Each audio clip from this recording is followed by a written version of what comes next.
नमस्कार दोस्तों, जैसा कि आपको पता है समय समय पर न्यूज आती रहती है कि चाइना अपनी पॉलिसीज को हांगकांग के ऊपर यहां पर थोपने की कोशिश करता है। 1997 में आपको पता होगा कि जो ब्रिटेन है वो हांगकांग को इंडिपेंडेंस दे दिया था और एक तरह से यहां पर इनडायरेक्टली आप कह सकते हैं कि चाइना का शासन हो गया था। लेकिन स्टिल यहां पर दो सिस्टम चला करते थे, वन कंट्री टू सिस्टम कहा जाता था। हांगकांग के अंदर स्टिल आप कह सकते हो काफी बड़ी मात्रा में फ्रीडम था, बोलने की आजादी थी। लेकिन यहां पर पिछले कुछ समय से आपने देखा होगा प्रो डेमोक्रेसी मूवमेंट आपको देखने को मिल रहा है। और रिसेंट में आपको बता दूं यहां पर एक बहुत बड़ा, अभी तक का आप कह सकते हैं सबसे बड़ा चेंजेस लाया जा रहा है चाइना के द्वारा हांगकांग के अंदर, और यह चेंज है इलेक्शन रूल से रिलेटेड। यहां पर आप देख सकते हो China unveils Hong Kong electoral changes as it tightens grip on city. और इसको देखते हुए जो यूरोपियन यूनियन है, बाकी के कई देश हैं, उन्होंने यहां पर इसका खंडन किया है और कहा है कि यह जो स्टेप लेने जा रहा है चाइना, इससे बहुत ज्यादा प्रॉब्लम आ सकती है हांगकांग के अंदर। जो राइट्स हैं, जो फ्रीडम है, उसको बहुत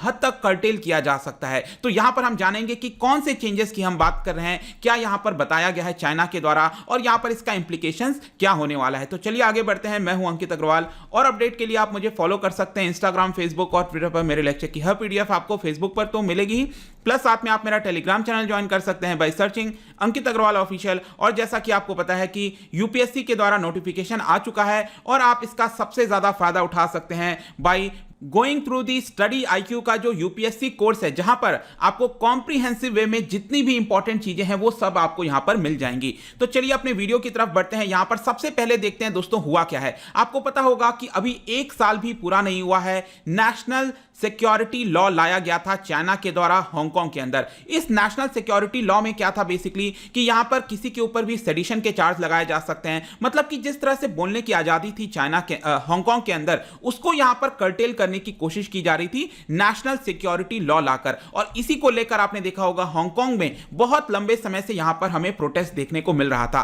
तो अभी इसको एक साल भी नहीं हुए हैं और यहां पर चाइना अब क्या कर रहा है कि एक और नया कानून, नया चेंजेस लेकर आ रहा है जो इलेक्शंस होते हैं हांगकांग के अंदर उसमें, जिसकी वजह से बताया जा रहा है कि थोड़ा बहुत भी जो डिसेंट आज के डेट में देखने को मिलता है, मतलब कि वो लोग जो प्रो डेमोक्रेसी के फेवर में है हांगकांग के अंदर, वो नहीं चाहते कि यहां पर चाइना जो है वो अपनी पॉलिसीज हांगकांग के अंदर लाए। वो जो डिसेंट कर पाते हैं, जो बोल पाते हैं, उसको भी पूरी तरह से एक तरह से आप कह सकते हो कि बंद कर दिया जाएगा। और यहां पर चाइना का यह कहना है कि हम चाहते हैं कि हांगकांग के अंदर वही लोग रूल करें। मतलब कि हांगकांग के अंदर जितने भी तीन बॉडीज होती हैं, एग्जीक्यूटिव, लेजिस्लेचर, जुडिशरी, जितने भी बॉडीज हैं, उसके अंदर सिर्फ पैट्रियट्स ही होने चाहिए। मतलब कि जो देश से प्यार करते हैं, पैट्रियट जिसको हम कहते हैं, जो हांगकांग से प्यार करते हैं, जो चाइना से प्यार करते हैं, उन्हीं को यहां पर रूल करने देना चाहिए, बाकी लोगों को रूल नहीं करने देना चाहिए। कहने का मतलब ओवरऑल इसमें यह होगा कि यहां पर वही लोग चुनाव लड़ पाएंगे, वही लोग लेजिस्लेचर में आ पाएंगे जो लोग यहां पर चाइना को फेवर करते हैं। ऐसी कोशिश की जा रही है चाइना के द्वारा। और ये सारी चीजें आपको मैं बता दूं कि चाइना का हाईएस्ट जो डिसीजन मेकिंग बॉडी है, इसको कहा जाता है नेशनल पीपल्स कांग्रेस। और ये देख सकते हो करीब 3000 मेंबर्स की ये बॉडी होती है। और इसी को वहां के जो प्राइम मिनिस्टर हैं, उनको प्रीमियर कहते हैं, ली कीक्वांग, उनको यहां पर क्या किया गया था, उन्होंने संबोधित किया इसको। और उसके अंदर इन्होंने ये बताया कि जो हम चेंजेस ला रहे हैं, ये वन कंट्री टू सिस्टम को, जो कि यूके के द्वारा 1997 में जब यूके छोड़ के गया था, तो यहां पर कई सारे फ्री स्पीच और फ्रीडम ऑफ प्रेस दिया गया था। तो वन कंट्री टू सिस्टम जो चलता आ रहा था, ये उसको और मजबूत करेगा, ऐसा चाइना का कहना है। और यहां पर 3000 लोगों को संबोधन किया गया और इसी के अंदर यह चीज बताई गई कि हम यहां पर इलेक्टोरल चेंजेस लाने वाले हैं। और यहां पर मैं आपको बता दूं कि जो फॉर्मर गवर्नर रह चुके हैं हांगकांग के, उन्होंने यह कहा है कि यह वाला जो इलेक्टोरल चेंजेस लाया जा रहा है हांगकांग के अंदर, यह सबसे बड़ा, अभी तक के इतिहास का सबसे बड़ा चेंजेस होगा, जिसकी वजह से हांगकांग के अंदर जितनी भी आजादी है वो अब पूरी तरह से खत्म हो जाएगी। तो यहां पर अब सबसे बड़ा क्वेश्चन आता है कि क्या चेंज लाया जा रहा है। तो देखिए, जो एनपीसी है, that is National People's Congress, मैंने आपको बताया, जो कि हाईएस्ट डिसीजन मेकिंग बॉडी है चाइना के अंदर। जितने भी इंपॉर्टेंट चीजें होती हैं उन्हीं के द्वारा की जाते हैं, लेकिन ये रबर स्टैंप की तरह है, जो भी वहां का प्रेसिडेंट, प्रीमियर डिसाइड करेंगे वही यहां पर डिसीजन लिया जाता है। इसमें कुछ बड़ा दिखाने की बस एक तरह से कोशिश की जाती है कि यहां पर हम डेमोक्रेटिक तरीके से कर रहे हैं, लेकिन ये सच्चाई तो हम सबको पता है। तो इसके जो एनपीसी है, उसके जो वाइस चेयरमैन है वैंग चेन, उन्होंने इसके बारे में बताया, ये जो इलेक्टोरल चेंजेस किए जा रहे हैं, उन्होंने कहा कि ये सबसे ज्यादा जरूरी था क्योंकि पिछले कुछ समय से हांगकांग के अंदर जो प्रोटेस्ट देखने को मिल रहा था, इससे साबित होता है कि उसमें बहुत सारे लूप होल्स हैं और डेफिशिएंसीज हैं। इसकी वजह से सिस्टम के अंदर रिस्क है और हम चाहते हैं कि यहां पर इसको सुधारा जाए और यहां पर हम पैट्रियट्स को, जो देशभक्त हैं, उन्हीं को यहां पर लाएंगे और उनको हांगकांग का शासन करने देंगे। तो यहां पर याद रखिएगा कि ये जो चेंजेस हैं उसको पब्लिक नहीं किया गया है। यहां पर चाइना क्या चीज लेकर आने वाला है उसको अभी भी पब्लिक में नहीं रखा गया, लेकिन आपको पता है कि चीजें बाहर आई जाती हैं। तो मीडिया रिपोर्ट्स के अंदर जो आई हैं और यहां पर जो वाइस चेयरमैन है जो उन्होंने बोला है, इसकी वजह से हमें पता लग जाता है कि क्या चेंजेस लाए जा रहे हैं। तो देखिए, सबसे पहले मैं आपको बता दूं कि वहां का जो लेजिस्लेचर है वहां पर यूनिकैमरल है। जो हांगकांग के अंदर अगर आप देखोगे तो ये बिल्डिंग है, बेसिकली इसको कहा जाता है लेग को शॉर्ट में कहा जाता है। इसका मतलब है लेजिस्लेटिव काउंसिल। हमारे यहां जैसे पार्लियामेंट होता है, लोकसभा, राज्यसभा, वहां पर सिंगल है, इसको कहते हैं लेजिस्लेटिव काउंसिल।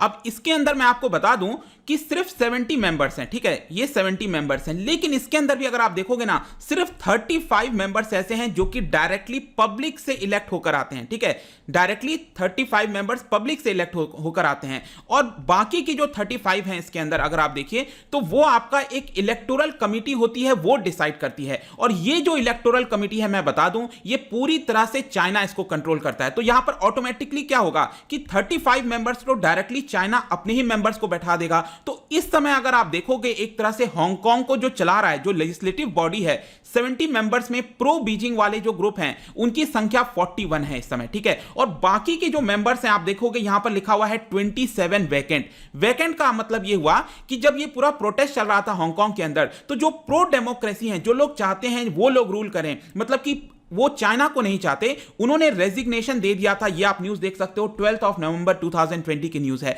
तो यहां पर क्या है कि ये एम्प्टी है ऑलरेडी। तो 70 मेंबर्स में सिर्फ इतने ही मेंबर्स इस समय बचे हैं लेजिस्लेटिव काउंसिल के अंदर, और इन्हीं के द्वारा जो भी लॉ वगैरह है हांगकांग के लिए वो बनाया जाता है। तो एक तरह से आप कह सकते हो कि चाइना ऑलरेडी इसको कंट्रोल करता है, क्योंकि चाइना के ही मेंबर्स इसके अंदर बैठे हुए हैं, आप एक तरह से कह सकते हैं। तो यहां पर अब क्या करने वाले हैं, जो नया चेंजेस लाया जा रहा है इलेक्टोरल सिस्टम के अंदर, इसमें जो ये इलेक्टोरल कमिटी है जो डिसाइड करती है कि कौन से मेंबर्स इसके अंदर भेजे जाएंगे, जो इनडायरेक्ट इलेक्शन वगैरह होता है, तो यहां पर इनको और ज्यादा पावर दे दी जाएगी। और ज्यादा पावर कैसे दे दी जाएगी? अब इसमें क्या किया जाएगा, जो डायरेक्टली इलेक्ट होते हैं 35 मेंबर्स, इनकी संख्या भी घटा दी जाएगी। आप खुद सोच के देखो कि मतलब 70 मेंबर्स में सिर्फ 35 डायरेक्टली इलेक्ट होते हैं, इनकी संख्या फर्दर घटा दी जाएगी। हो सकता है 25 कर दी जाए, हो सकता है 20 कर दी जाए। तो सोचिए आप कितना बड़ा चेंज किया जा रहा है। मतलब कि चाइना पूरी तरह से चाहता है कि यहां पर हमारे ही पूरे मेंबर्स इसके अंदर बैठाए जाएं। इसके अलावा जो लोग इलेक्शन लड़ेंगे, तो कौन इलेक्शन लड़ सकता है, तो यहां पर उसको डिसाइड किया जाएगा कि क्या ये चाइना के फेवर में बोलता है कि नहीं बोलता है। अगर नहीं बोलता है तो उसको कह देंगे आप इलेक्शन नहीं लड़ सकते हो। तो ये इलेक्टोरल सिस्टम के अंदर चेंजेस किया जा रहा है। तो ये आई होप कि आपको समझ में आ गया होगा, जिसकी वजह से आप कह सकते हैं कि यहां पर एक तरह से इम्पॉसिबल हो जाएगा किसी के लिए भी। अब इस बॉडी के अंदर क्या हुआ था, यहां पर कई सारे मेंबर्स थे, 27 मेंबर्स, जितने भी जो हांगकांग को सपोर्ट करते हैं, उन्होंने तो रेजिग्नेशन दे दिया था, अपना डिसेंट दिखा दिया था। लेकिन अब आप खुद सोच के देखो, इसके अंदर अगर सभी चाइना के ही मेंबर्स आ जाएंगे तो यहां पर कोई वॉइस रेस हो पाएगी डेमोक्रेसी के लिए? नहीं हो पाएगी। तो यह कहा जा रहा है कि अभी तक का सबसे बड़ा चेंज है। लेकिन यहां पर एक और सवाल आता है कि जब ऑलरेडी चाइना इस बॉडी को कंट्रोल कर ही रहा था, तो उसको फिर से यह लाने की क्या जरूरत है?